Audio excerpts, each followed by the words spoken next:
want to welcome you, Andre Dubus III.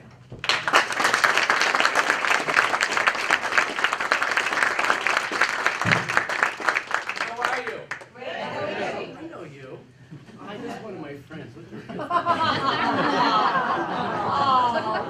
Lucky you. I cut it close. I just took my son to Logan to go back to school in Ohio, and my power steering on my truck went. Beer. All of a sudden, it was 1974, and I felt, we all used to drive like this. You don't need to be a bodybuilder to drive. What, anyway, so don't go near my truck. I like that. So I'm going to read my whole new book. It'll take 6 days. No, I do have a new book coming out, I think this year, maybe late towards the end of this year, and thank God it's fiction. Not another one of these damn memoirs. But I thought, my favorite part of talking to people, I like that conversation. I like that Q&A, so I'm not going to read to you all day, but I am going to read for like 20 minutes from a pretty long essay. I'm going to read you about a third of it. I didn't even want to write it. I was asked by this magazine to write this essay, and they want to know, they said, we'd like you to write about, what's the difference between writing about your own life when you're the character in a book, in a memoir like Townie, and writing fiction. And I realized I had a lot to say on the subject, so I wrote the essay. But I think I'll just tell you briefly how, in the essay is called Writing and Publishing a Memoir, What in the Hell Have I Done? I mean that sincerely. But I thought I'd just tell you, if you haven't read Townie or know about it, I'll just tell you a little bit of how I came to write a memoir. I was on a panel with some novelists a few years ago, and this novelist lady, pretty famous lady, said, "Oh, I hate memoirs. I call them me-moires." I don't know. I think a couple are good ones, but I had no intention of writing a memoir at all. I mean, I really like to write fiction more than anything. And when I was writing an essay about baseball and my two sons, we have 3 kids: Austin, who's 20, our daughter Ariadne, 17, our son Elias, who's 15. And, you know, I got into baseball through my kids, not the other way around. My kids taught me baseball. And I'm not kidding, I'm not exaggerating. I was about 40 years old, 39, when I learned how to throw and catch a ball, as I taught my son, who's now a Golden Boy athlete, as is my youngest son. They're big, strong pitchers. Anyway, so I was going to write an essay about baseball. And I was going to kind of explore how it is that it was my sons who brought me to baseball, not that mythical American story, the father plays catch with his son, they go to Fenway. That never happened in my life. So how is it that I didn't ever play baseball? Because I love baseball now, I really love it. And but I didn't get into it until I was like 41 years old. So first of all, I have this theory that we all pretty much know how we got to this room. You know, I could ask anyone to come up here and give us your birth date, how many years ago, and you could, in broad brushstrokes, pretty much tell us about your life. But in writing Townie especially got me to think more this way. Just because we know what happened, doesn't mean we know what the hell happened, right? I know my parents divorced in 1969 when I was 10, but what was that about, right? I can tell you that my father drove, but the writing about, so anyway, so I'm writing this essay about baseball, and I should tell you that, you know, my kids got into the way a lot of normal kids do around here. They did T-ball, and then C-ball, and then B-ball. Right around B-ball, when the kids are 8 or 9, have you noticed, it gets a lot more competitive. Not with the kids, they could give a shit. It's the parents and the coaches. I remember it was actually in Haverhill. It was at the Riverside Park there for a playoff game, and my son, Austin, who's a 20-year-old now, was 9, weighed about 48 pounds. He was the pitcher. The opposing pitcher gets up to pitch. He's on the mound. His coach, who looked like a drill instructor, about 290 pounds, "I don't want nothing but strikes out of you, Bobby. You hear me? Strikes only." Holy shit, Pedro Martinez doesn't throw nothing. So the following year, I volunteered, I became a coach to protect my son from the drill instructor. But I forgot I didn't know how to play baseball. I literally didn't know how to play. I did not know that the first two fouls were strikes. Didn't know that. I didn't know you could overrun first. I didn't know anything. Somehow fell through the sports cracks. So there were a lot of funny moments in the season where I'd say, Bobby, run, kid. And this little kid goes, Coach, you can't run, it's against the rules, he's not allowed to run. Oh, yeah? Hey, come, oh, you're out? I'm sorry, come back. My bad, it's all right. That first season we were 1-15. By the way, I didn't know the first number was the winning column and the second number was losing. So we're doing pretty good then, huh? So I'm writing this essay, and I thought, it might be about 20 pages. And I start to describe, I remember being 9 years old, living in Plastow, New Hampshire, driving by a Little League field with my newly single mom, and not knowing what it was. I didn't know what it was. Because we moved a lot. We lived in the woods, and it's a long story. It's all in that little book. You can buy 10 each. So look, so that's how I came to write this memoir, and now everybody knows about my childhood. But when I was writing it, I had no intention of writing one. And 2 years later, and 500 pages later, I realized this wasn't an essay about baseball. And anyway, that's how I came to write that book. I'm going to read you about 20 minutes from a much longer essay. I'm just going to read from a little bit from the beginning, the middle, and the end. And it is called Writing and Publishing a Memoir. What in the hell have I done? It was early September at a college in upstate New York. The maples in the quad were still in full bloom, and the grass was clipped, and dozens of young men and women walked along the paved pathways carrying books and backpacks, a cell phone in one hand, their iPod in the other, many of them with an earbud in one ear so they heard music on that side of their head while they carried on conversations on the other. I was there to give a talk to the entire incoming freshman class, all of whom had been sent a copy of my memoir, Townie. By nightfall, it had begun to rain, and I'd just eaten dinner in a room of raised panels and deep carpet with 20 or so members of the faculty. Many carried umbrellas as we hurried across campus to the hall where I would give my talk. Like many published writers, I give a lot of talks, sometimes to crowds, sometimes to small groups. Sometimes I'm nervous beforehand, other times I'm not. Tonight I was nervous. Over 500 18-year-olds had just read all about my youth, and now I was expected to say something important to these young people, something that might inspire them as they began their first tentative steps into their college years. I was anticipating the kinds of students I often encounter on campuses across the country, a baseball cap wearing, gadget addicted mix of earnestness and glazed distraction, of intense desire for something real and helpful, and a standoffish world weariness that comes not from the world itself, but from far too many cyber simulations of it.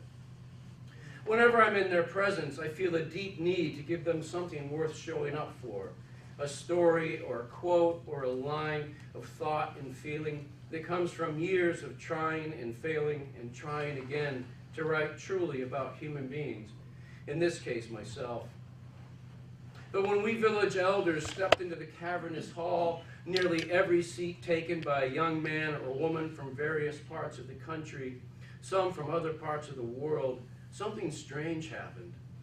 We started walking down the aisle and I heard, "Hey, that's him. Look it, there he is." And then came applause, loud and sustained. Then a few kids were standing up and the applause grew louder. What was this? I kept moving to the front, but I was glancing around at these young faces.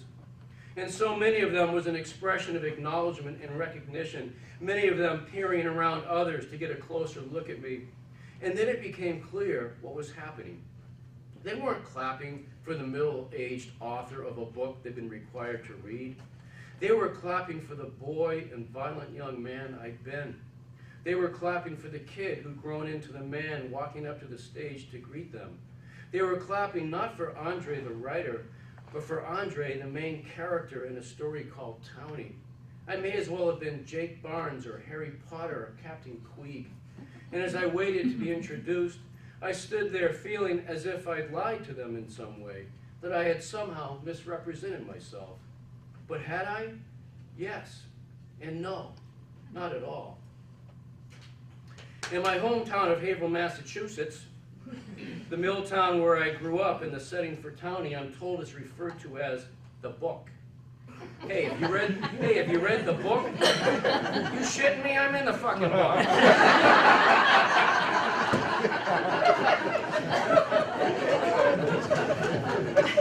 Just weeks after it was published, I was to give a reading at the Haverhill Public Library. Over 500 people showed up. The librarian introduced me, and there was enthusiastic applause, a few raucous whoops and shouts from the rear of the room. I looked out over the crowd and took them in. Many were my age, in their late 40s or early 50s.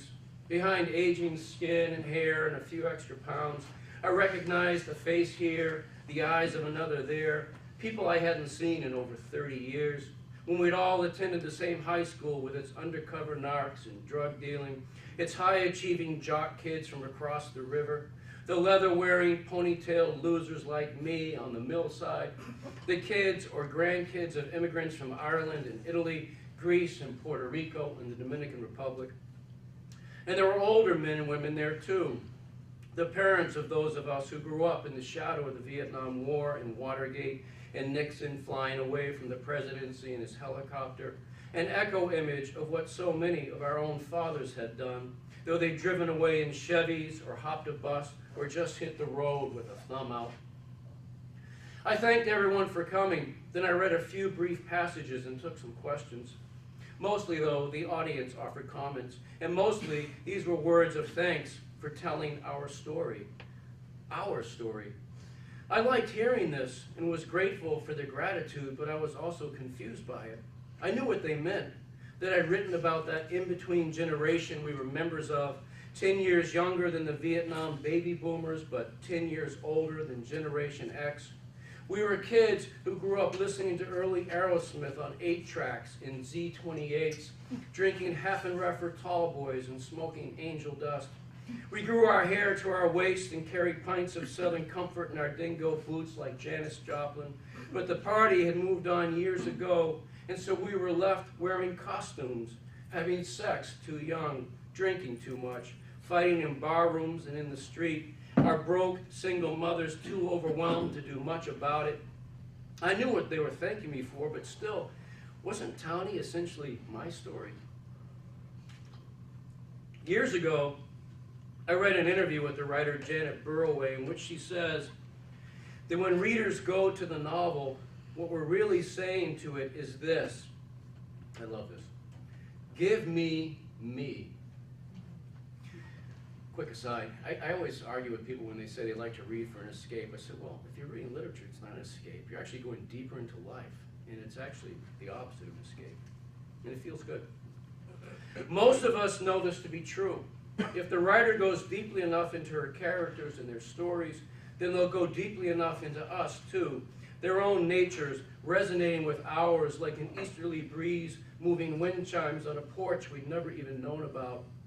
But with creative nonfiction memoir, the breeze seems to be even more direct, the wind chimes closer to the front door of the house in which we live. A man standing near a window raised his hand. He looked over 6 feet tall and well over 200 pounds, and he wore a black beret and a black sweater and black pants. He was my age or younger, but he was leaning on a cane. His goatee was wispy and just beginning to gray. I called on him. You know your friend Cleary? Your best friend when you were kids? His voice was reedy and restrained, like he was trying to hold back an emotion that wasn't all good. Yeah? What about Cleary? He was my brother.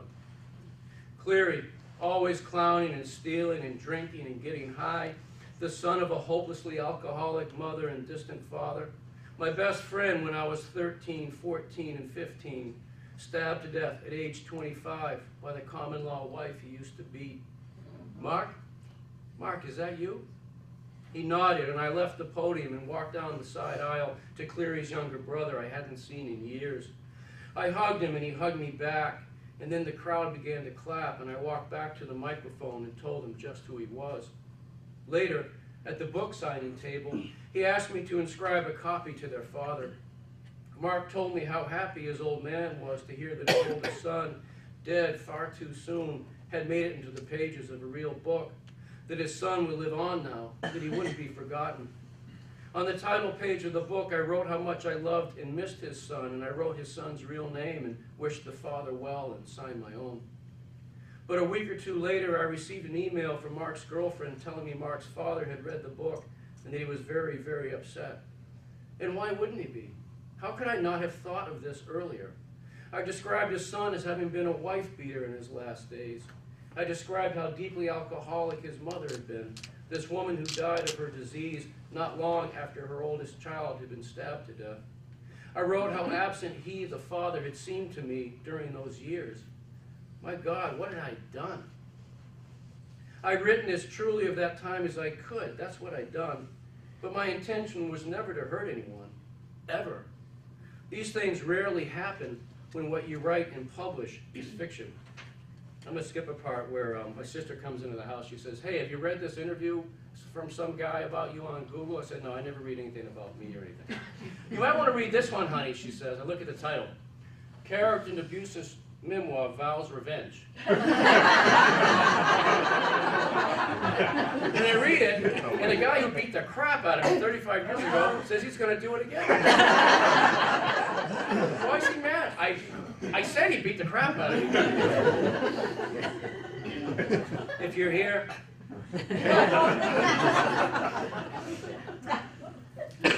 don't think I don't think of that now and then when I do it. He's not the only one who's threatened me, by the way. And then there are my truths versus other people's quote-unquote truths. Some of my childhood friends look back on that time and place much differently. One is Jimmy Quinn, a character in the book, quote-unquote character. His real name is also Irish, with a 2-syllable first name and a 1-syllable last name.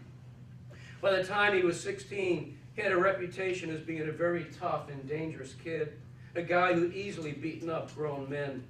He was over 6 feet tall and just under 200 pounds, and he was handsome, even with a chipped front tooth. For many years of my youth, he was the only kind of guy I wanted to be, one who could defend himself and anyone he was close to. A few weeks after the book came out, my publisher forwarded to me an email from him, and we began to correspond. I hadn't seen or spoken to him in years. He wrote to me that he was reading the book, and that he especially liked the parts about him. Every few days, I get a new email from him telling me where he was in the story and what he thought of it. He told me about his life now, about his wife of many years and their nearly 3 grown children. I enjoyed these emails and was struck by how reflective he'd gotten, how he was no longer that kid I remembered, though I heard that he still occasionally got into fights downtown and consistently came out ahead the way he always had. In one of his last emails to me, he told me that when he looked back on all those house parties and bar fights and street fights, even the one at the high school when he got stabbed and almost died, that he couldn't stop laughing at all the fun we had. Why was your book so dark? What could I say to this? He was the oldest of 9 kids. They all lived with their mother and father in a big house on Main Street. He was an athlete who played football and baseball. Other boys respected him, many feared him, and most girls were drawn to him. We both lived in the same depressed town, but for him it was a playground. For me, it was just one more manifestation of the home I lived in. Unsafe, unclean, wild, gray, and unhappy. I wrote all of this back to him. And there was the strange sense that I was writing not to the man still living in Haverhill, Massachusetts, just 9 miles from where I was raising my own family, but that I was writing to Jimmy Quinn, the young, handsome brawler in my book. Jimmy Quinn, the character. He wrote back, I thought you were going to say that. Makes sense. The following Christmas, a woman from the Haverhill Chamber of Commerce asked me if I'd be willing to sign some books at an outdoor booth at their Santa stroll through downtown. I told her I would, then promptly forgot about it.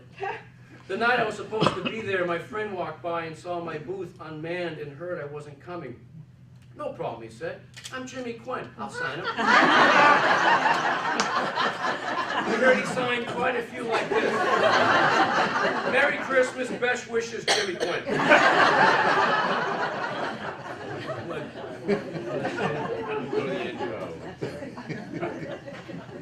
I love him. I love this guy. Although I'd never fight him, ever. All right. Okay, I'm going to finish it up. So I'm writing about how difficult, the hardest part of writing this damn memoir is writing about your family.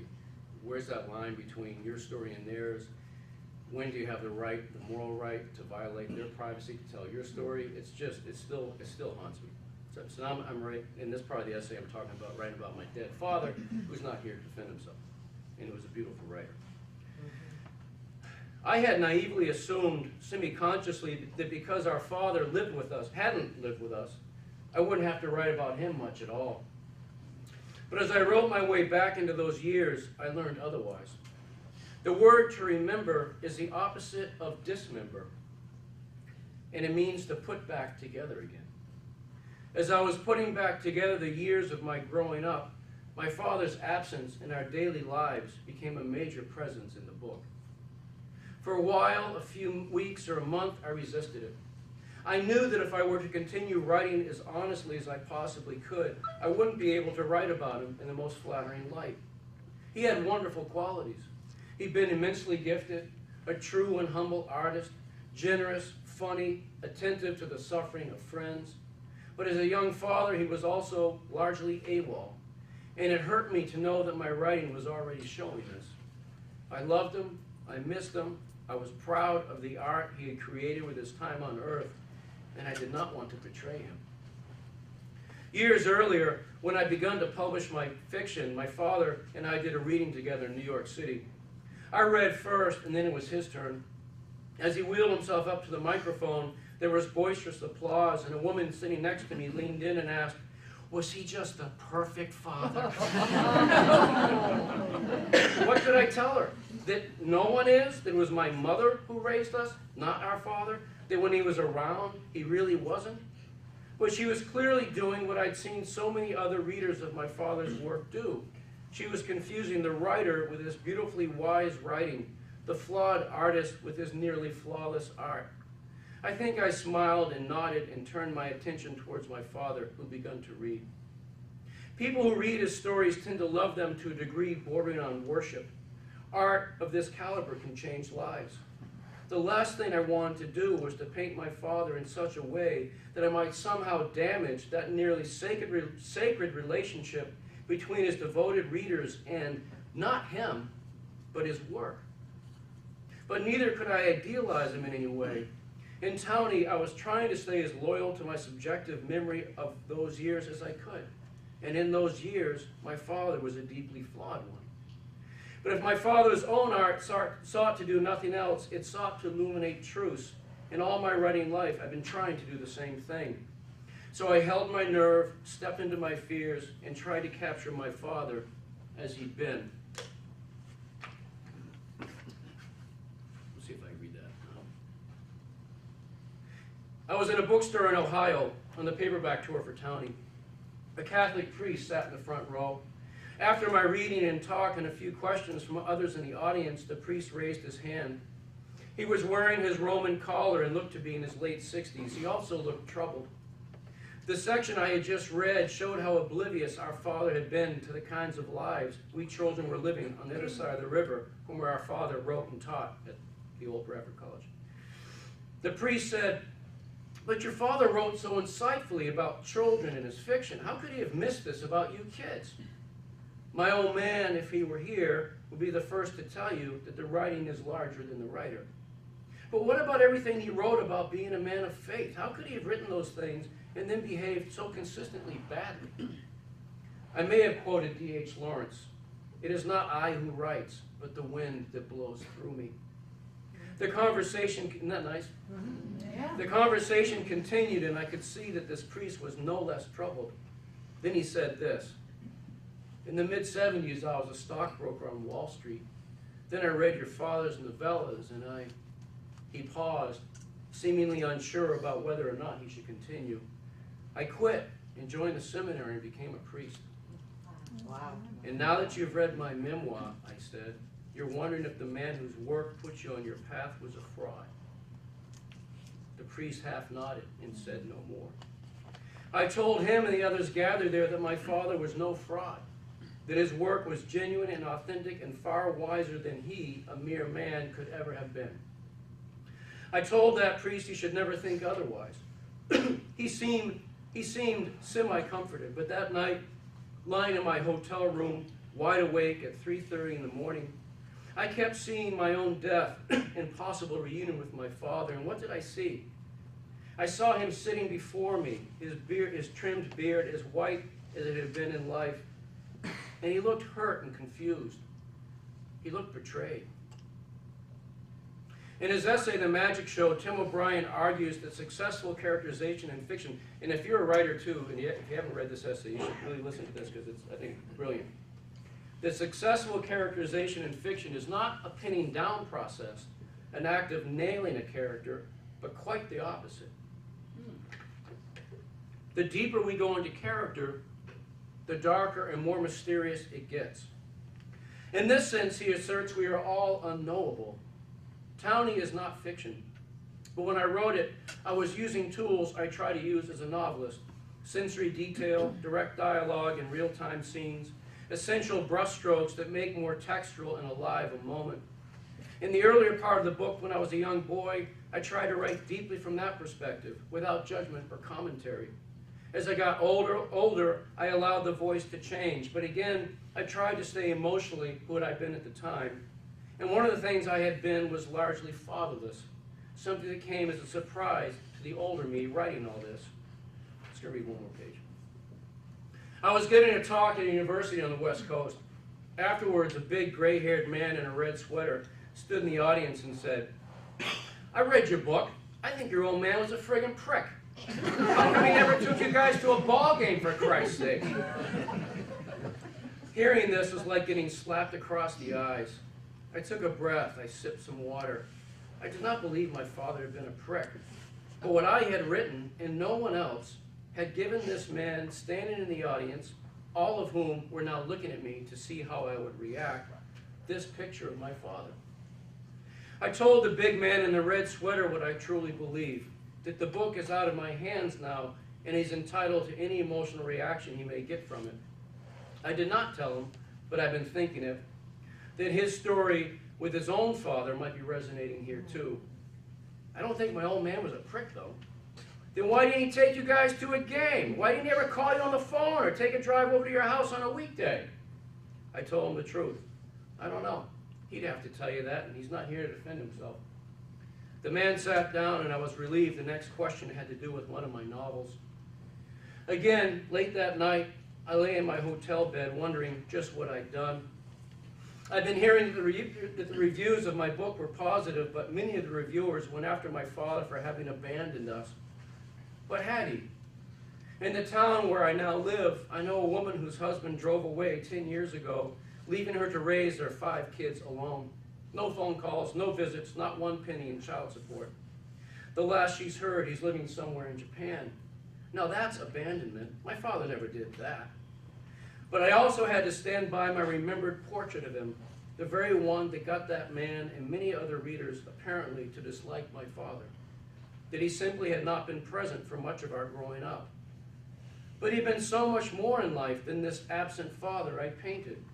By describing him only through the eyes of his oldest son who'd needed him, hadn't I reduced him in some elemental way? Hadn't I done the opposite of making him a mystery? Hadn't I nailed him and nailed him badly? Man, I hope not. I sure as hell hope not. A Barnes & Noble on the Upper East Side of New York City. A handsome middle-aged woman raised her hand and said, "I guess I like your new book, but you don't seem to know much about women. There's hardly any in there." A few people laughed, a few others looked uncomfortable for me. I laughed too, then told the woman that that's because Tawny is a memoir, not an autobiography. If it were my life story, and who wants to read the life story of some fiction writer from Haverhill, Massachusetts, then it would have 300 pages about all the women in my life. But it's a memoir, a memory of a time in my existence that has a shape and narrative arc of its own, the way so many moments of our lives do. My young mother and father divorced. We lived in poverty, and my mother was left to raise the 4 of us as best she could.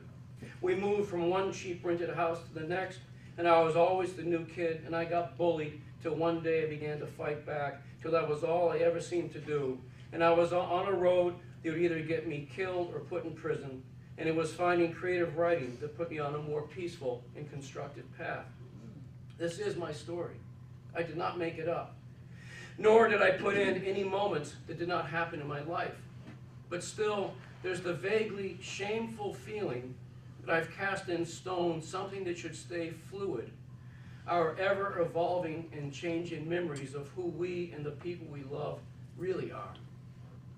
And walking up to the podium of that stage of that college in upstate New York, the cavernous hall filled with applauding young people, I wanted to tell them I was glad I'd written my story, that I was grateful to them for reading it.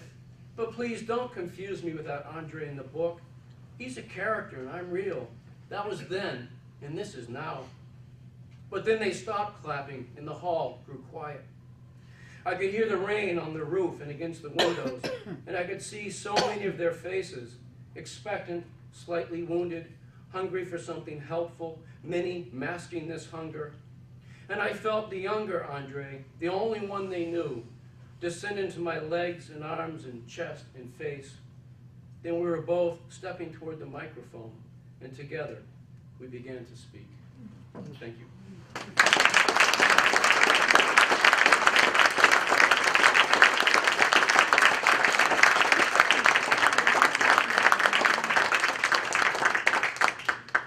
So what do you want to talk about?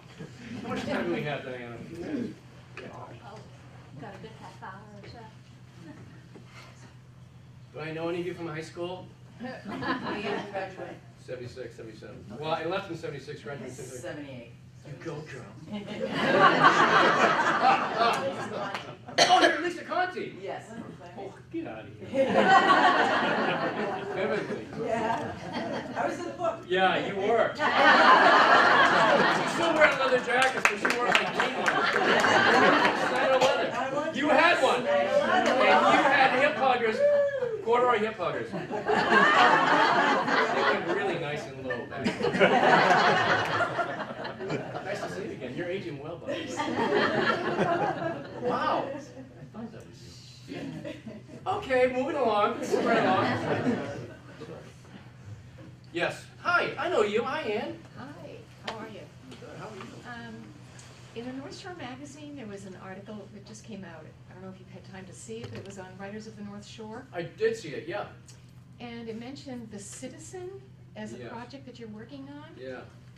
Could you tell us about that? It's a screenplay. I've never written one. I was asked to write the screenplay for my novel House of Sand and Fog, and I declined because I was working on a new novel, and it took me 4 years to write that book. And the director offered me the chance to write it, and the studio did too. And I thought, no, I just spent 4 years with those characters. You know what it was like? It was like being married and having an old boyfriend or girlfriend call you up. Hey, you want to go hiking for 6 months together? And well, I'm kind of with her now. I was with new characters. So I always said no, and then I was asked by Boston Magazine to write an essay about a man who escaped from prison in 1985. It's a beautiful story. It's a really important, complex story. Have you guys heard of Norman Porter? Basically he robbed a store in 1960, and a young man was killed in the robbery. Norman wasn't a trigger man, but he rightly should have gotten a life prison sentence for murder because it's part of it. And then he and a really bad guy took off out of the county jail. They escaped from the county jail while Norman was awaiting trial, and the other guy killed one of the correctional officers. So anyway, he ends up doing 25, he gets 2 consecutive life terms for murder, which he should have. What makes the story interesting is he changed his life when he got to prison. This is a golden time in the penal system. It wasn't just about punishment, it was about rehabilitation. And it's just incredible. If I listed all of the things he did, one of the most important things was after the Attica riots in '71, he almost single-handedly kept 740 inmates at Norfolk from rioting. He was, inspirational speaker. He was not a violent, he's not a physical guy. He was a talker.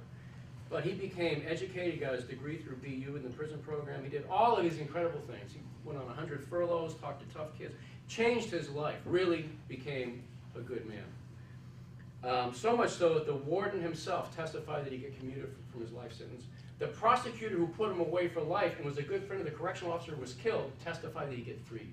This is unprecedented. Wow. Dukakis commutes a sentence, but then Norman has to start serving. You can't be commuted from a sentence you haven't started to serve. So he has to start serving the second life sentence. And in that period, bureaucratic stuff slows things down. Dukakis gets voted out. Governor King gets voted in. Doesn't believe in rehabilitation. There are bad people and good people. He's one of the bad ones. He's a cop killer. Screw him. So another 10 years goes by and he escapes. But he lives for 20 years on the lam in Chicago. He sets up daycare centers for poor black kids. He's on their church board. He continues to be an incredibly good citizen. Then he gets caught, and he's back at MCI Shirley, where he's probably going to die. He's been there for 7 years now, and I just sent him some books the other day. So I wrote this essay, Boston Magazine, and then I was asked to write a screenplay. So I taught myself how to write a screenplay just because it's such a good story. And I just finished it 2 days ago. And let me tell you, if you're a screenwriter, you know, it's generally it's 1 page of film time for one page is 1 minute of film time. That's why your screenplay should be between 90 pages and at the most 120 pages, which is 2 hours. My first draft was 188 pages. I'm a novelist. Can't you make it a mini-series? What the hell? Anyway, that's it. We'll see. Have you thought about making a screenplay for this book? Well, it got optioned by a producer when it first came out in hardcover. She did Revolutionary Road with DiCaprio and Kate Winslet. And Hollywood's a funny place. Yeah. It's a weird place. It's full. Are you in that business? My son is. My son is at Full Sail University in Orlando and pursuing producing, acting. Yeah, good for him. Yes. Cool. Yes. What's his name? Tevye. His name's Tevye? Yes. Nice. What's that Hebrew? It's actually Jewish. But Jewish. he's not. Nice. Yeah. That's fun. I was in acting in college, and I just love that name, Tevye. It's beautiful. Yeah. It's a weird place, Hollywood. So anyway, She tried to pursue it different avenues and. yeah. Well, they did ask. It was heading down. Tony was to a green light status as a film. Honestly, guys, and I just read to you some of my what's the word? Pain about having written about my family. I wasn't wild about it being a movie. Yeah. I mean, as a guy with 3 tuitions, I'm wild about the idea of the check they write. I don't want. It wasn't exciting. I feel exposed enough. Yes. I'm really okay with it Yes. not being a movie, but there's still Yes. progress in that direction. And if it is going to go down that road, I'm going to have to write. I can't let anyone else write it. I just can't. It's my mom and my daddy. Damn it. Well, I'm going to see it. Good. I want all the local people in it. You're in it. Yeah. I'll hook you up to anybody you want. Cool. Yeah. I got a card for you. Good. Hi. Hi, What's your name? I'm Susan LaFortune. Hi, Susan. Hi. I'm coming out with my first poetry chapbook this No year. way. Congratulations. I actually just quit my job to pursue writing, which I don't know what the heck I'm thinking. As a but- poet? No, not as a poet. But anyway, Congratulations. What's the name of your book? it's going to be called Talking in My Sleep. Talking in My Sleep by yes. Susan LaFortune? Yes, finishing Okay, go line get it press. on. Can you order it online? Not yet, March 26th. Keep that in Okay. mind. And I will do readings anywhere. That's awesome. That's But my question is, I'm used to doing the readings and everyone loves me and I'm so powerful and everything's so great and sunny. My family has yet to read a poem, or my husband. How am I going to deal with the backlash of, I can't believe you just said that? Oh, are your poems pretty personal? Some of them are personal, and I write a lot from the first person, which isn't really me, but they think it could be me. But they're open. The first poem in the book is about how I grew up racist, and I had no idea. Wow. Wow. Well, you're really you're asking about a wonderfully, horribly common situation for anyone who writes from the heart and the soul. And you're trying to write honestly.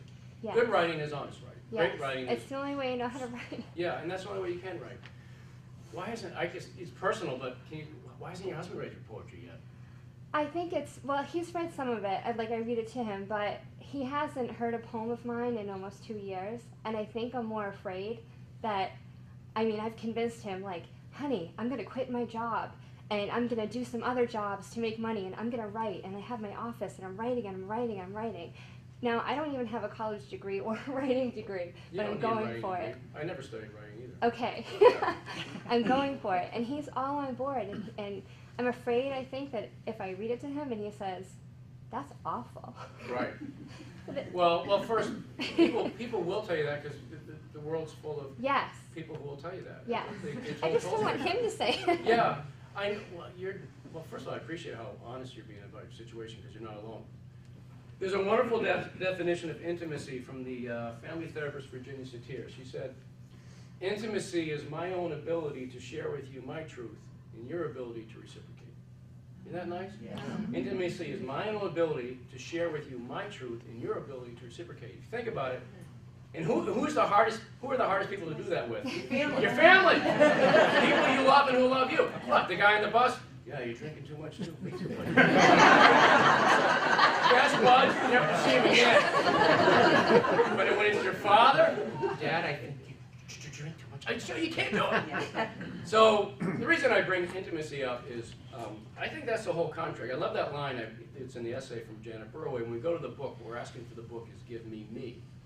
Give me me, which is beautiful. You might be, I'm a middle-aged white guy, and I might read from the point of view of an African girl 200 years before my birth and find more of me in that depiction than whatever.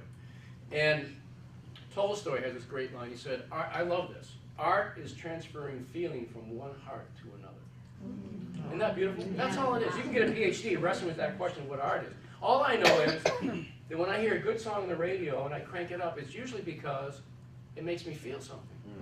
And so what? There's only one thing, I think, forever and ever, that's going to make you feel something, whether it's a book, a film, or a piece of music, or painting. And what is it? What is that one thing that's going to make you feel something? Be true to yourself. Truth. Truth, truth, truth, truth. So here's my philosophy on this. And I'm going to give you simple advice, but it's not easy. Okay. In fact, it's hard as hell. We're all going to croak. We're all going to die. May we live to 190 and die of multiple orgasms on the beach someday.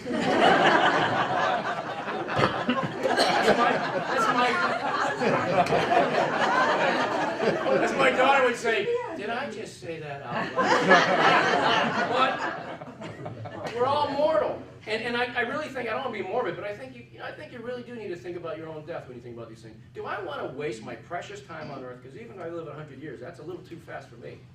Do I want to waste my precious time on earth not living my authentic, true life because I'm afraid I'm going to offend someone? No, it's my one life, and it's your one life, and you must do it. And here's the other thing. I think friends and family secretly are grateful to the truth tellers among us, because truth saves us. And even though it might hurt their feelings, it might disown you, it's good for them. Not good for you, but good for them. So follow your truth, baby. Okay. You know, when you were talking about the disconnect between how people perceived your father and how you experienced him, Yeah. what occurred to me is it's not unique to artists. I think it's a condition we all live. When I think about the things my own daughter used to say to me about my professional life, our kids don't. It's like we live these two worlds. I happen to be a guidance counselor. And let me tell you, how many times as an adolescent, I can't believe people come to you, Phil. Yeah. How can you help anyone? So I think we live in these two worlds, and it's not just artists for whom that disconnect exists for our family. Right, but what haunts me is that I wrote a book that was all over the damn country now, and other countries too. And my father wasn't, you know, an invisible citizen like most of us are. Most of us live lives that only a handful of people know about. But he has a readership, and I meant that you know, I saw I forget the musician I saw, but some musician liked the politician I hated, and he actually was at a rally for this politician, and I said, that's it, no more records I'm going to buy from you, you son of a. How can you like him? And I wish I never knew he was on the opposite side of my political philosophy. I wish I didn't know, because I still like his music. And it's Kid Rock, okay? And he's so, but you're right. And I think the larger issue. What's your first name? Kathy. Kathy. I think the larger issue. You're right. Is we can't be worried too much about this. This whole notion of I read an essay once about writing personal essays, and I forget what the writer's name is, but he said you must avoid or not worry about the stench of the ego. so much of this is really where you're worried about how you will be perceived by others. I think it's the death of us psychically, you know. And we're in a culture that is particularly overwrought about how we appear to others. No, not just us. There are other cultures too. Actually, some are horribly preoccupied with how they appear. You may have read about that Pakistani girl who was killed by her parents with acid because she glanced at a boy for about 30 seconds and they killed her. It was a slow, horrible death with acid. Why? Because they did not want to lose their honor. I mean, this is, you know, it's not just an American thing. But I do think we have to live our true lives and not worry what the hell people think, as long as they're not hurting people. Kind lady in the back, and then this lady. You first, and then this lady. This one? The one behind you, and then you. Okay. What's your name? Maria, Hi, Maria. hi. You look like a Maria. Given the reception, given how you feel about how your father was portrayed, 2020 hindsight, would you change anything about Townie, or are you? That's a great question. The truth is, I wouldn't. I didn't think so. I wouldn't, because well, I did make a conscious, creative decision not to write the book as an older character, an older narrator looking back. And I think mainly because I wanted to read like a novel. So when I'm 8, I want you to feel like you're 8. When I'm 14, you're 14. And so I was only looking at my father. When I was 8, I just wanted my daddy home. When I was 14, where are you? You know, and when I was 28, you know, we're drinking buddies. And so I wrote from my very, very narrow perspective. But I really do think I wrote as honestly and fairly as I could. And so I actually stand by it. Good. But it hurts. It hurts. I saw a lot of good points about your dad in reading the book. You did? Good. Many good points. Thank God. Yeah. I will say, because he left 10 or 11 books behind, he's got his own written record. And he's got some essays, and he wrote, you know, look, he was an artist. He was a beautiful writer. And ironically, he wrote particularly sensitively about women, but he couldn't stay loyal to one for 5 minutes. You know why am I pointing out? You know I'm And I've been doing the same woman for 25 years and haven't straight. And I pat myself on the back and said, Dad, how hard is it? You know, you get hungry somewhere else, you bring your appetite home. That's it. Thank you. Yes, what's your name? My name is Valerie, Hi, Valerie. and I'm an immigrant from Wales. Oh, cool. And I'm thinking of your other book, House of Sand and Fog. Mm. And there was many moments in it when I felt you really nailed what it was like to be a stranger in a strange land. Oh, thank you. You know, and which is what it's like, even though I speak the same language, sort of speak the same language. But your accent's better than Coolidge. Oh, I can put on a very posh accent if you like. I like the one you got. But I just wondered how you came up with the story of this immigrant family, and you knew so much about the family life. Well, you know, I go into this just a little bit in Townie because I talk about, the reason the book's called Townie is I didn't realize, well, so my dad taught at Bradford, and we were so poor, really, the only way we were going to go to college is through the deal we had with him, which is because he taught there, we got tuition remission. And so we all went there and then transferred out. And so it was a way for us to springboard into education in a way we wouldn't have been able to. Anyway, I was walking across campus one day, and I was, by the way, I was just so out of my league there. These are smart, rich kids from private schools around like the country. And you know, I'm walking around in my dingo boots and my leather jacket, and my long hair, and my books, and these young women were so beautiful, and they all had straight teeth and, you know, like athletic bodies, and they were foreign to me, and so I was in love with all of them. And I remember I was walking across campus one day, but they terrified me, and there were like 3 of them, and I remember one of them said, "Hey, look, that's Dubus' son." Oh man, he's such a townie. And I was immediately ashamed, like, yeah, I knew I wasn't one of them, I never will be, and then proud. Yeah, you're damn right, I'm a townie. Yeah. I'm from the town across the river where you go and slum with your little, sit on the 104 club. Yeah. Dangerous part, I was hanging out with it. That's a whole other story. So, we should all have it. So my point is, it was in the Bradford experience that I met an Iranian girl. And I'd never heard of Iran.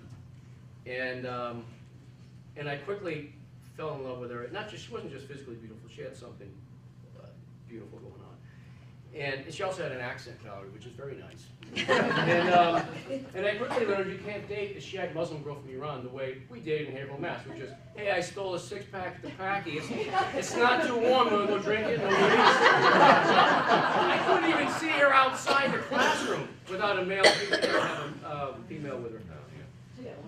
Yeah, right? So I start to date the whole family. I go to the... well, I can tell you guys because you're local. They lived at Forest Acres. Yep. And so the mother had rented an apartment really just to chaperone her two daughters for you know why. And so I had to date the whole family, and I fell in love with the whole family. But you know, we'd sit at the sofre, which is the carpet on the floor. There'd be Persian food, and they'd be speaking Persian, and I didn't know any Persian, of course. But so there's the little brother, there's the mother, there's the sister, and there's the girlfriend. That's as close as I ever got. And they're all speaking Persian. And they say my name. Are they smiling or are they grimacing? And then, you know, I'm learning words. I'm learning how to say, I love you, man du setur. I'm learning how to say, kiss me, although I never got one. Mama bebus. I'm learning how to say, I would like a beer, please. Man abujo michram, haish mikonam. I'm learning this stuff. One day I see on the wall a new photograph, and it's the Shah of Iran with the bald guy, and they're smoking cigars. I said, hey, that's the Shah. She said, yeah, Andrea knows the Shah. Oh, yeah, your country. Who's the guy with him? She said, oh, that's Bulba. Bulba is Persian for dad. That's your dad. Your dad knows the Shah? Oh, he worked very closely with him. And he's coming next month, and he's looking forward to meeting you. Shit! So he comes, and this is really interesting. I'd never met a man like him. He was physically small, probably 135 pounds, but he carried himself with such regal bearing and such self-confidence. And that's, years later I realized that, you know, growing up blue collar in Haverhill, I thought male power was only physical. Bench press 300 pounds, knock a guy out with one punch, now that's a man. But I'd never been around real power. Because this man spoke like this, like a man accustomed to being listened to by everyone at all times. He was powerful. And so anyway, it's the image. So I saw him live this life. So he's working at one of the shoe factories downtown, stamping shoe soles, with women who are like smoking cigarettes and stamping them. Very good. And then he's working at a convenience store gas station. And one night, 16 hours a day, because he's trying to, they're trying to look as if they still have money and status, because he's trying to marry off my girlfriend. Sort of Iranian guy. That wasn't so fun either. And it was one image, and I maintain this is the truth for so many writers. It is for me. It's just an image or a sliver of a situation that can give birth to a 500-page story. Because it triggers your curiosity, and I think that that's where the best writing comes from. Not when you've got a whole bunch of things to say and you outline it, but when you actually don't know what the hell is in front of you, and it's real authentic curiosity that is fueling the writing. So in this case, I'm at the apartment, it's midnight, I'm helping the sister, little sister, type a paper, and I go help him bring in groceries in the elevator, which she bought like 8 hours earlier. And it's just the two of us in the elevator, and I was 19 years old, and I actually was very fond of him, even though he scared the hell out of me. And he said to me in his very thick accent, he looked very tired and depressed, he said, Andre, I used to work with kings and queens and vice presidents and presidents and prime ministers of entire countries in my office by myself. Now I serve candy and cigarettes to kids who don't even know who I am. He said, I never thought that would happen. And I remember thinking, oh, that's a bummer, isn't it? But I felt like the puppy I was, and Valerie, I just never forgot it. 15 years later, much to my surprise, I'm writing fiction myself, and I read in the Boston Globe. This is a great story I did, so they don't give you much. They give you just enough to get your curiosity going. It was a local news story set in the Bay Area of California, where I'd lived for a while. A woman was evicted from her house for failure to pay back taxes. She said she didn't know. They evicted her anyway, repossessed the house, auctioned it off, and wrong house. Bureaucratic computer error. This has happened a lot. Now, they've sold the house to a man who got a hell of a deal and is going to make quite a profit on the resale. And he's under no legal pressure to sell it back because it's a fair and square auction, and he's not sure he wants to. And she's sleeping in her car outside the house hoping he'll sell it back. That's all in one paragraph. Wow.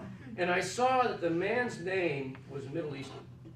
And I think it was probably Arabic and not Persian, but I immediately saw that colonel, the father of my girlfriend I hadn't seen in 15 years, in that elevator. And I immediately thought, what if my colonel bought that house? And 4 years later, there's your depressing little book value. Yeah. Yes, sir. What's your name? Connor Perry. Hey, Connor. My question kind of stems from like my own experience writing fiction, Cool. where usually I write like supernatural or horror, and You'll make a lot of money, young man. the problem is usually like when sometimes I try to share a story with like family. My dad's basically trying to censor what I write. He's like, you're not allowed to write this or that, and like no swearing or anything, and like I'm not sure what to think of that. Well, I haven't. How old are you? 16. You're of age, go for it. No, this is a very serious issue. It's tricky. I once taught it, I've done a lot of teaching over the years, and I taught it, I'm still mortified by this, but I have to share it with you, Colin. I taught at this teen arts camp. And these are kids from all sorts of social strata, some kids growing up rough, some kids privileged, but they're all having a great 6 weeks together. And I'm teaching the playwriting story workshop / acting. And they're all putting on a show in front of the family. And so I'm in my 20s and I think, go for it, whatever you need to do, because expression is important. Whatever your truth is. So quite a few F-bombs were in the script. Whatever you need to do. Forgetting that when the family show is there, it's the grandmothers, it's a 5-year-old little sisters, it's full.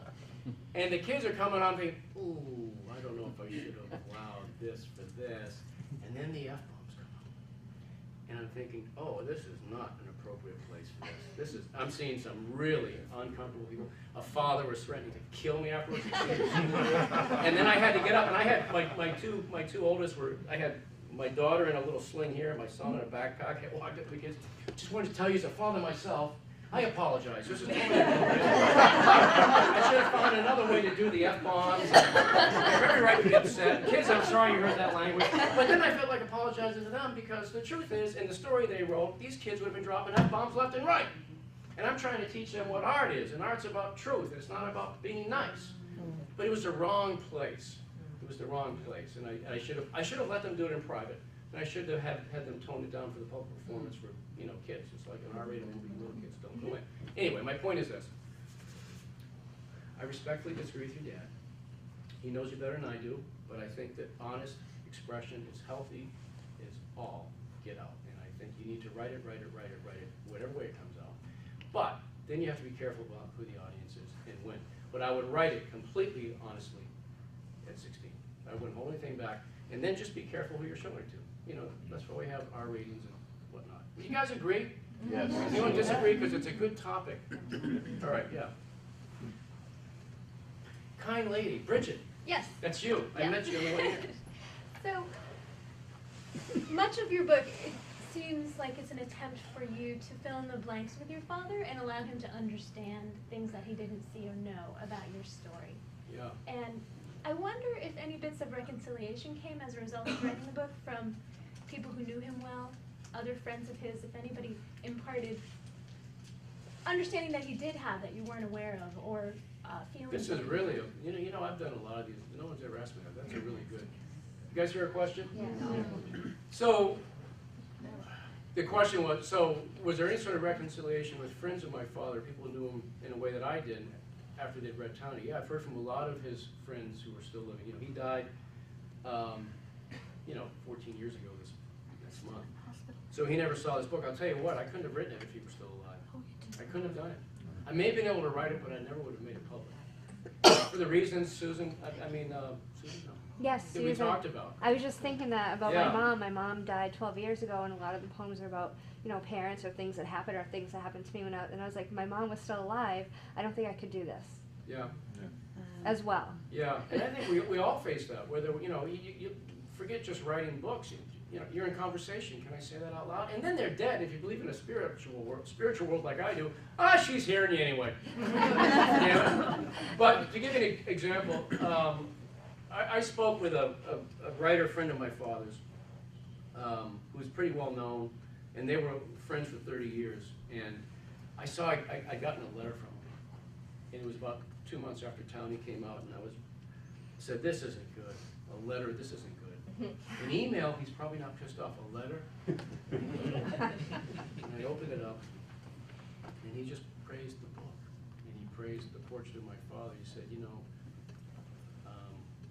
I think I was already saying in interviews that were published about my fear of just really wrestling with this. And he said,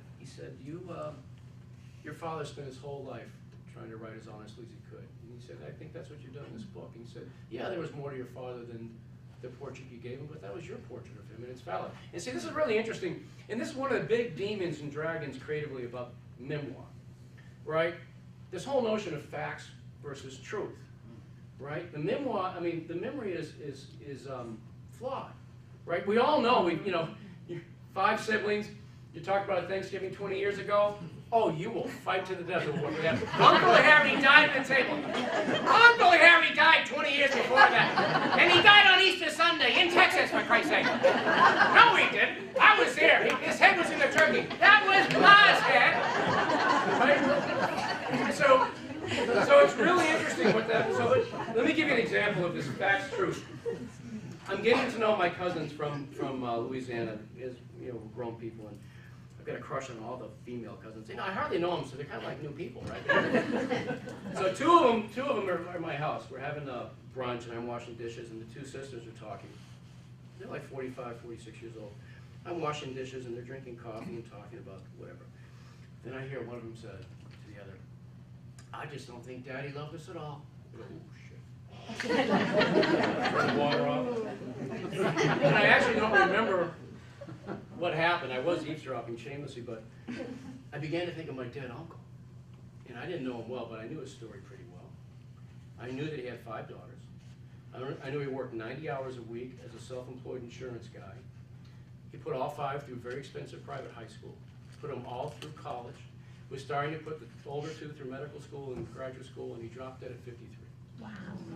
Now I'm thinking, you know, I bet you my uncle would sit up in his grave and beg to death that he didn't love you.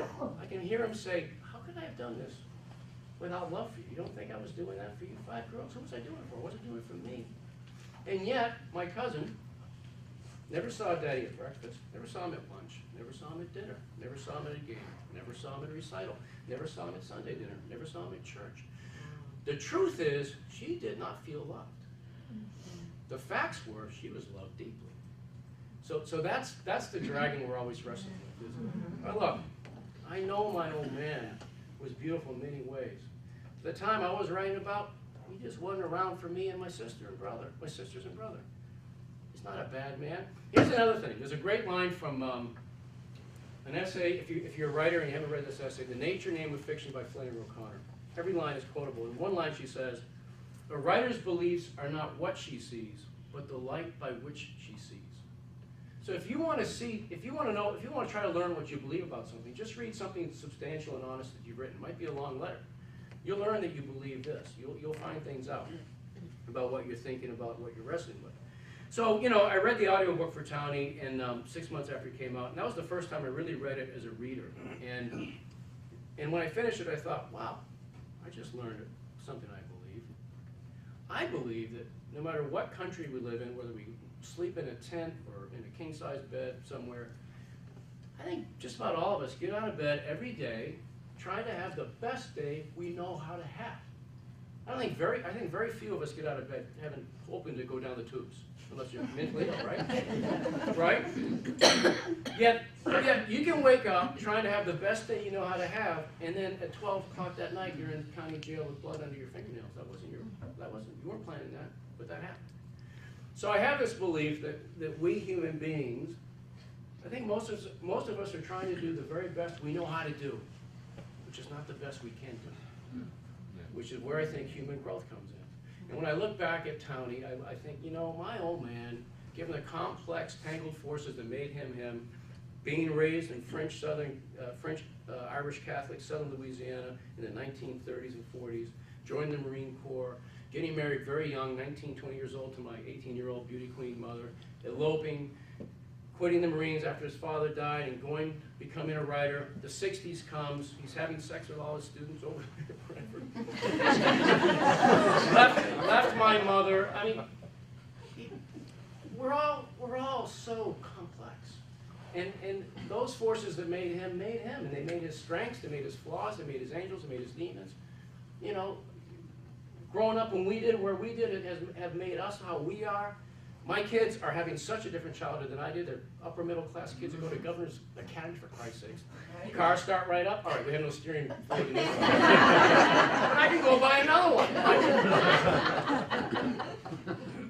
Isn't that the truth? Isn't that the truth? Isn't that the truth? Yes, what's your name? Nancy. Hi. Hi. I was wondering what your writing discipline is, what you do, you know, every day, how much time you devote to it, and kind of how you feel at the end of the day. You write too? Oh, I try. Yeah, I can tell. It's cool. Well, there's a great line from the writer Janet Dorowegen. She said, "Writing isn't hard. Not writing is hard." But that's only true if you're a writer. You know, you're not a writer if Oprah put your book on her club, or if you know, whatever. You're a writer if, and a lot of times people will come. I'm teaching a conference in Florida next week, and you know, I know someone's going to ask me, how do I know if I really have it? I just ask them the same question. Can you go a year without writing without feeling screwed up?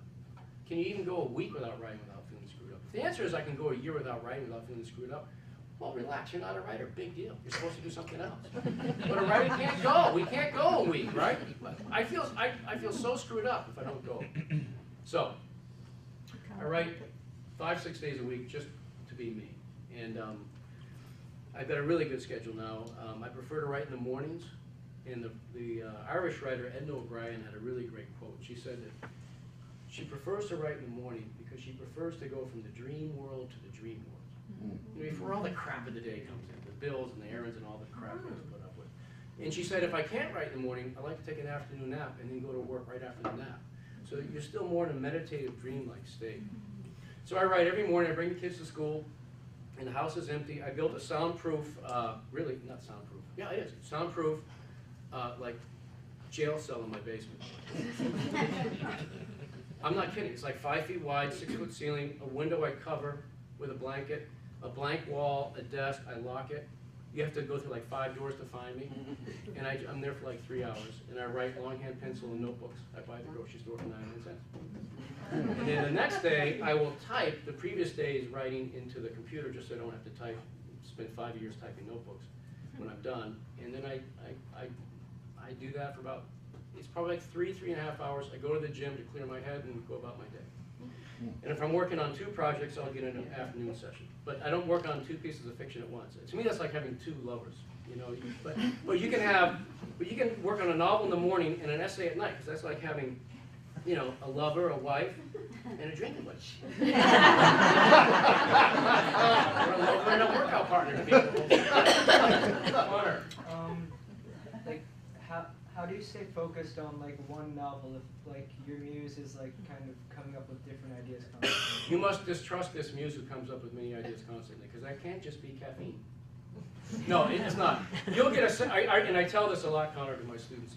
You really must, unless something really feels like it's died on you, which is rare that it's for it to really die, you really have to push yourself to write to the end, because otherwise you will never develop the muscles to get to the end of a story.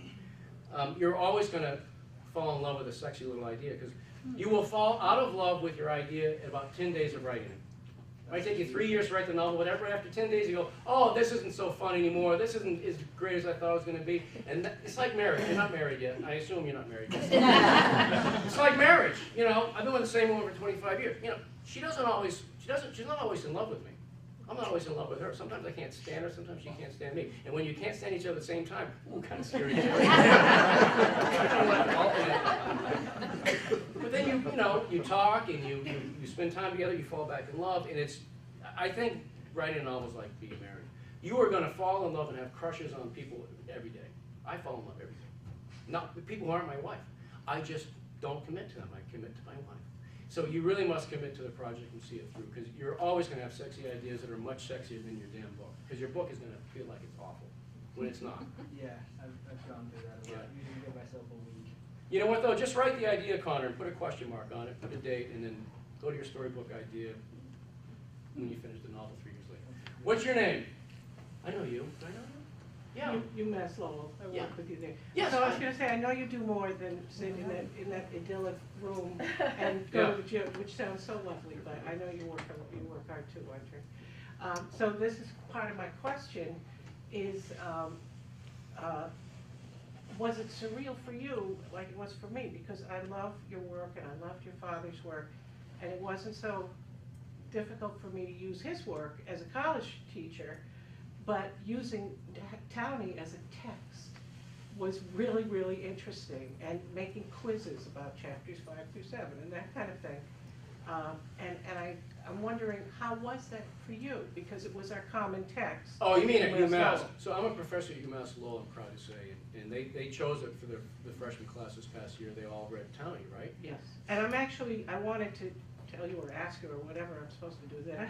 I want to continue to use it as a textbook for various classes. Please do. I'm using it in a college success class at Northern Essex for more tentative kinds of students. Thank you. And it's been great. So I'll Cool. take that as permission. So what But was it like? How was it for you to have Townie as a textbook? That's a whole other layer. Yeah, you know, well, I'll just give you a concrete little detail. So, how many kids at UMass Lowell campus? 4,000, 12,000, 12,000. 12,000. 12,000. Yeah. So I'm on South Campus. There are 4 campuses. I'm on South Campus, and usually you walk through all these young people, and once you hit 35, you're invisible. Which is so cool. It's not cool. It's okay. But I remember I was walking with my son down a Boston street, and we were passing all these young women, and it's fine. I'm not a young women admirer. When I meet her, I'm not just saying this. When I see a really beautiful 23-year-old woman, I'm thinking, I wonder what her mother looks like. Anyway, but you bring it home to your wife, you see, you stay committed. So what I'm saying though is, so I'm walking along, and for the first time, these kids are looking at me. Normally I'm just the obscure professor walking to my office, and I see like 2 or 3 young women whispering. A couple of guys go, and so I thought, wow, they were there when I first had sex in Haverhill in 1970. They were there when I kept kicking that guy in the head. Help me. And the truth is, back to that whole notion of intimacy is my own ability to share with you my truth and your ability to reciprocate. I felt naked, but I was okay with it because I felt I'm in a safe place there, and I felt that these kids were reading it in an honorable way. And there's not a negative part to it, But I'm also kind of an open book as a guy. I'm the kind of guy who says, I was at this mansion in Chicago for some fundraiser. I mean, like gajillionaires, they got one of their pools is full of koi fish. Those big, ugly Korean things, and they bring them in contests and they compete. Whatever. What rich people do, and I'm sitting there. I got my martini. I'm standing next to the pretty wife owner, and I hear they're very expensive. And I said, "So what's one of them cost you?" I realize rich people don't talk that way. I said, "Well, I hate to say, well, no, just seriously, how much were those fish?" $45,000. There were like 40 in there. Hey, go distract her, I'm going to take you. But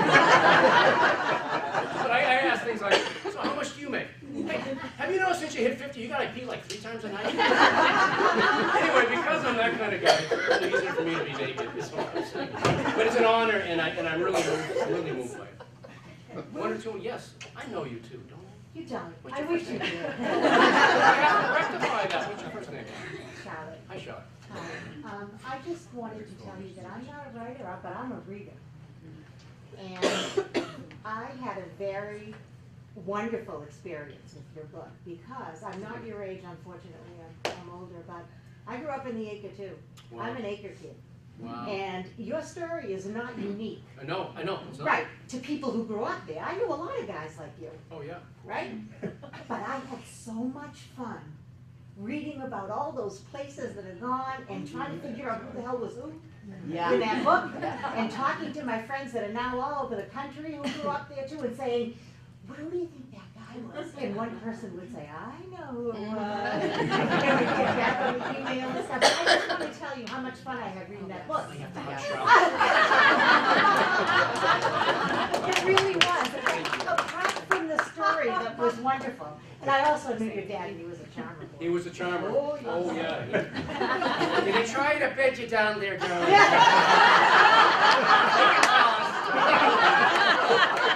And you know what I would say about my dad? I so love the old man. If he were here, he'd be yucking up with you. But, you know, he was, if you don't know, he was run over and crippled. He stopped on the highway to help someone when he was just before he turned 50. And he stopped on the highway to help them, was run over 58 miles an hour, 34 bones broken, had his leg amputated. He lived the rest of his life in a wheelchair. And, but he did say, like, after he was able to get around, he lived the rest of his life in a chair, but, he was doing a reading or something, and, people like to post their pictures, and he always had his arm right here, right where a woman's bum is. And I said, Pop, I noticed you don't ever go further with the arm. He says, there are advantages to being in this chair.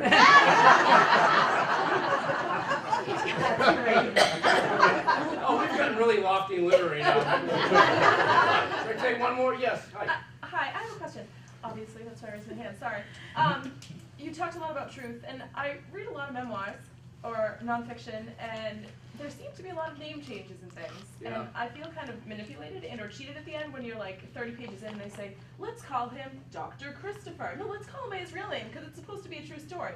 So I just wondered, as a reader, is it your choice, or is it a publishing choice? It's a publishing lawyer's choice. Okay. And I'll tell you, it's an interesting thing. Yeah, we're right. So I got a call from the lady, and she said, from my poetry, she said, well, we have to change every name except your family and well-known people like, Kurt Vonnegut's in there. I said, oh man, that's a lot of work. And it was due the next day. and she emails me the list of names. There were 180 names. And I said, I gotta change them all? She said, yeah. So I changed, no, this was like 2 days before it was due, because it was like 2 days. So I would change names, but I wasn't doing it the way the lawyer liked. So I would say, if someone's name was like Mickey Rourke, I'd make him Dickie Bork. I'm going to name him Arthur Finkelstein. It's got to be like Dickie Bork. So I changed them all, spent like 5 hours with a phone book, come up with new names, stealing names, and sent it to her, and then they wanted a conference call the next day with the lawyer and the publisher in New York. I get on the line, and this lady says, Mr. Dubus, it's Dubus, of course, going up in Haverhill my name's Andre Dubus, in Haverhill, Andre Dubus. Yeah. Or Andre Dubus. And so I do so we have a conference call, and this lawyer says, Mr. Dubus, I want you to know, my name's Renee Schwartz. I'm not here for you, I am here for your publisher. I do not represent your interests, I represent your publisher's interests. Are we clear? Yes, yes we are. In other words, I am only here for your publisher's rights, not yours. I go, okay, you're about to hurt my feelings, okay. So she says, Dickie Bork is too close to Mickey Rourke, it must be something else. Basically, she overruled like 160 or 180 names. I had to spend, and it was due the next day. So I spent 10 hours in my cave with the notebooks and baby name books, and I came up with and it's so you don't get sued. It's so you don't get sued. And I'd rather keep the names as they are. Yeah, and there are guys. I mean, there are guys. There are some guys. Well, my buddy's mother-in-law was at the bar. This was about a year ago when the book came out, and they were talking about Townie, and she says, this guy comes up to her and says, "Oh, you talking about that book by Dubus?" She said, "Yeah, have you read it?" "Yeah, I'm gonna rip the new one as soon as I see it." I don't know who. I mean, but you know what? I actually think that part of the anger at me might be, and I think it's a point and beautiful, but everybody's story needs to be told. And you're absolutely right. My story is completely common. I've gotten letters from all over the country, not just New England mill towns, but farm towns. And my theory is that most of us kind of grow up scrappy than not. I think most of us have pretty tough childhoods we just have to endure. And I think I'm going to end with this because it's very positive. The truth is, I'm actually grateful for how scrappy my childhood was, which is nothing compared to, I didn't grow up in East LA ducking bullets. I wasn't facing a 9mm and getting shot in the chest because I had a different color bandana on my head. But it was still scary. I was scared. I was actually scared most of my childhood until I began to change my body and change my life. But my point is, after my dad died, he died suddenly of a heart attack, and we all know that cancer is awful, and diseases like that are awful and they're painful. But the saving grace, it seems to me, is when you're dying slowly, you can say goodbye to everybody. When people drop dead in the shower or get shot or get killed in an accident, it's really traumatic because you can't say goodbye. And I know there are a lot of people in this room who probably lost people that way. So my dad was newly dead, 3 days gone, and my brother and I built his coffin, and I'm getting ready to dig his grave, and I'm reading. I pick a novel off the shelf, and it's interesting how these things happen. I picked the novel off the shelf, not knowing why I was moved to pick it off the shelf. And it's a novel by Graham Greene, and the epigraph to the novel, the quote in the front is, "Man has places in his heart which do not yet exist, and into them enters suffering in order that they may have existence." By a writer named Leon Bloy. Man has places in his heart which do not yet exist, and into them enters suffering in order that they may have existence. So in closing, I'm going to say this. I was having a conversation just a couple nights ago with some people. We're all, fortunate people whose kids are in nice private schools, and we all have enough money, and we're sitting around and wondering if we've done our kids a disservice by giving them such a good childhood. My son read this book this past summer, and he's a big guy. My sons are who I wanted to be. My son, Austin, as a sophomore in high school, 6'2", 275 pounds, size 15 shoe, squatting 500 pounds. And no one's ever been mean to him, even with a look. My youngest son, just as big. And so my son reads it this summer. And we're at a camp up in Maine, and I go down the dock, and I see he's just finished it, and I see he's crying. And I say, "Oh, sorry, buddy." I walk away, and then we brought all the dumbbells to work out and stuff. So we're working out, we're running and training for a race together. He doesn't say anything, nothing. And I'm not going to push him. And then a couple hours later, we showered, and I'm getting ready to grill some burgers, and I got the meat, and he's just looking at me. I'm looking at him, and I don't say anything. And then I put the meat on. I'm getting ready to walk in the house, and he just grabs it. And I can't get my arms on his back. And he grabs me and squeezes me. I said, "It's okay, it's all right." "Yeah." And he just hugs me. And I start to cry. Anyway, God bless you all.